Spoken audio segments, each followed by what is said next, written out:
తాజాగా Congress party minority declaration announce చేసింది తెలంగాణలో.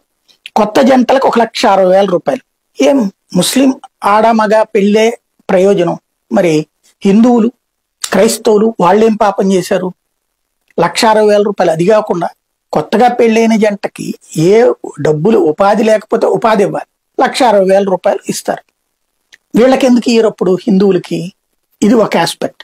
అట్లాగే మైనార్టీల సంక్షేమ బడ్జెట్ 4,000 కోట్లు పెంచడంలో తప్పేం లేదు. సబ్సిడీ రుణాల కోసం 1,000 కోట్ల రూపాయలు, అది తప్పులేదు.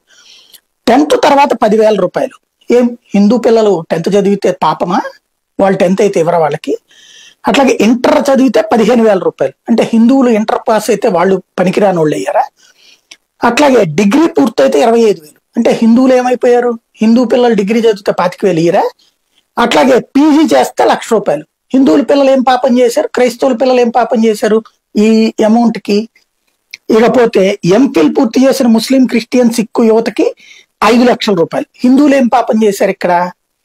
అట్లాగే కొత్తగా వెళ్ళే ఇది ఇమాం పాస్టర్లకి గౌరవ వేతనం 10,000, 12,000. మరి బ్రాహ్మణులు అర్చకులు ఏం పాపం చేశారు?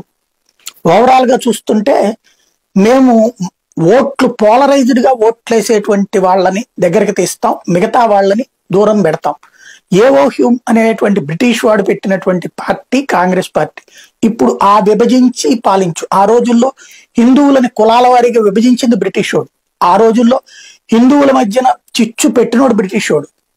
మతాన్ని జాగ్రత్తగా పెంచి ముస్లింలకి హిందువులకి మధ్య విభేదాలు సృష్టించినోడు బ్రిటిష్ వాడు.